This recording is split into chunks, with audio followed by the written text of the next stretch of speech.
Hey everyone, welcome back to another video, and in today's video we will be focusing more on this higher level disturbance that the National Hurricane Center is monitoring to become our next tropical cyclone, as Hurricane Erin is now racing off to the northeast at 20 miles per hour and is in the process of becoming a much larger system, as well as becoming a extratropical system as it continues to the northeast at 20 miles per hour into the far North Atlantic. Really the impacts at this point that it is bringing to the U.S., is particularly the East Coast, is mainly some small amount of storm surge to particularly the coast of North Carolina and up towards the Jersey Shore, while bringing some just somewhat cloud cover up along the eastern seaboard into southern New England as well, and its outermost cloud band fringes there. So actually, let's just take quick look at the storm surge that the National Hurricane Center is showing for most regions. So 2 to 4 feet, particularly for just the Cape of North Carolina, and then 1 to 2 feet, or up to 1 to 3 feet everywhere else, basically, from the other parts of the coast of North Carolina all the way up through the Delmarva and then towards the Jersey Shore and even the south-facing beaches of Long Island, of 1 to 2 feet of storm surge expected. So, of course, the kind of most lowest end general ranges for storm surge potential from a tropical cyclone, but still that is a threat of any kind of enhanced coastal flooding for this whole general region.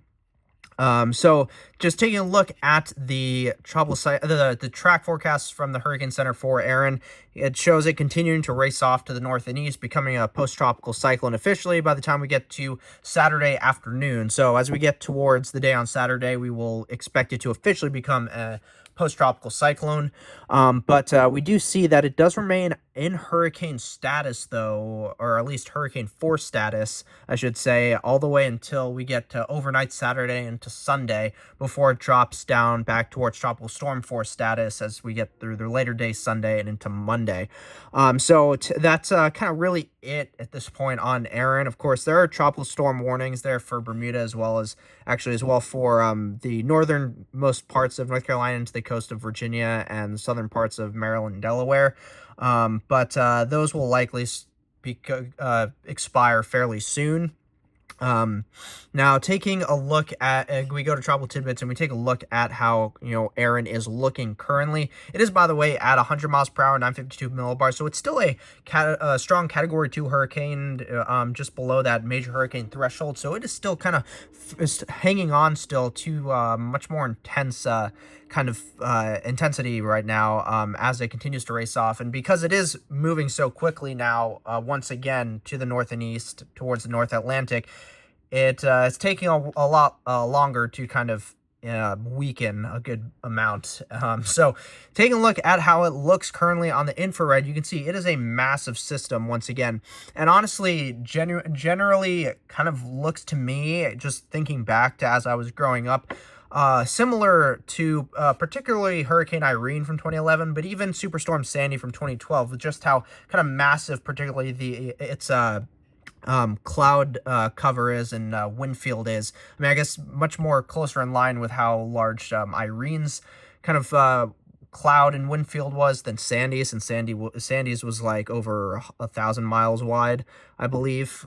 So taking just a look at the visible high res, you can see there's the cloud cover lasting all the way towards the coastline of New Jersey, Long Island, even into the most southern and coastal parts of southern New England, and then stretching all the way, the center's here, all the way down towards Bermuda, all the way down on off the screen as well to its south and east.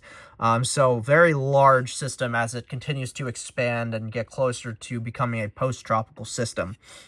Now, taking a look at we're just going to look at the general models, global models, the GFS, the European, the Canadian, because we're going to mainly now focus on the new high chance of development area of interest the National Hurricane Center is monitoring, which is right here.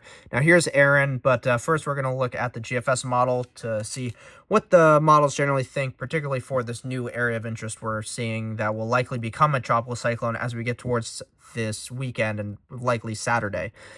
Now, as we continue moving forward in time, you can see Erin races off into the far North Atlantic, becomes a post-tropical system.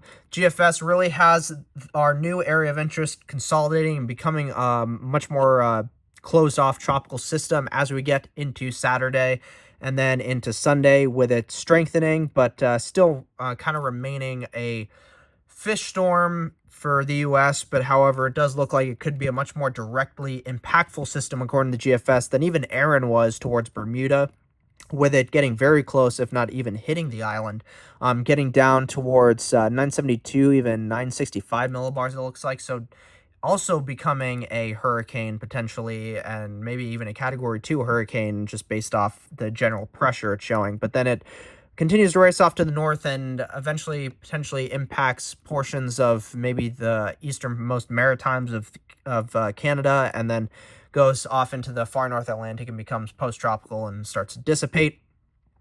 But once again, we see that the U.S. continues to dodge any kind of potential hurricane threats or anything, or any kind of tropical cyclone threats, because, we continue to move forward in time, and this is getting into the far range, and there's really nothing of real particular note to for any kind of particularly strong tropical threat towards the U.S.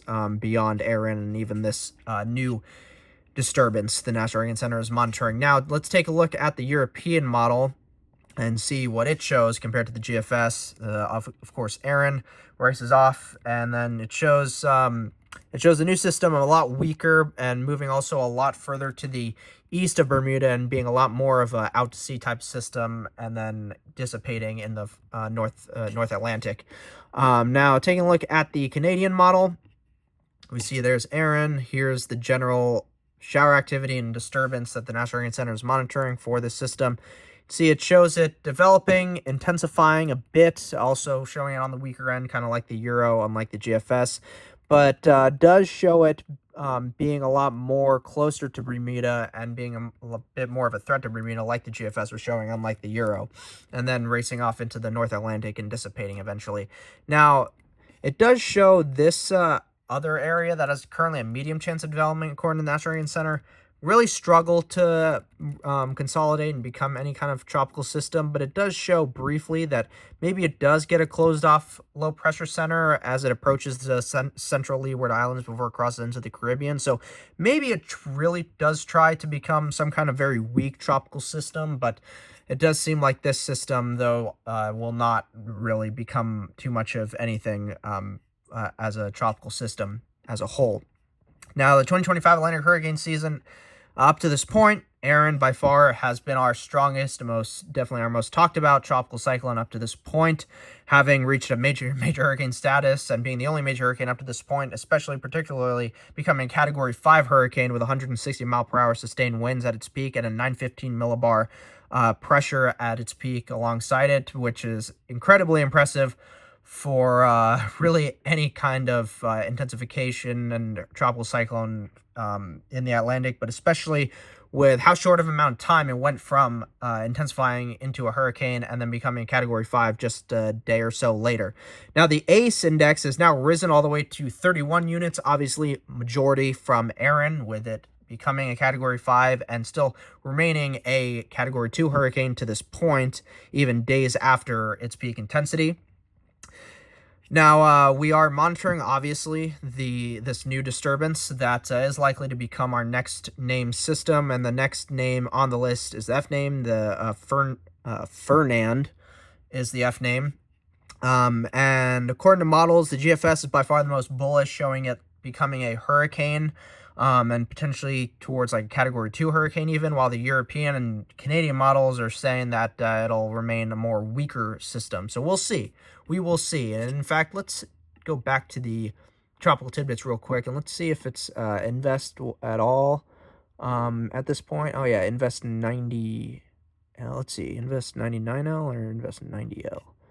Let's see. This is 99L. This is that one disturbance that doesn't really look like it'll become any kind of tropical system, although a few models do eventually bring it to tropical storm status. One brings it all the way to hurricane status, but majority keep it below tropical storm status.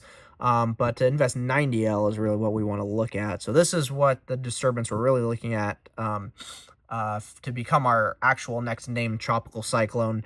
And a majority of models bring it into tropical storm territory. A majority also bring it all the way to hurricane status, becoming category 1, and a few get it to weak category 2 peak intensity before it starts to weaken as we get towards 4 or 5 days out from now.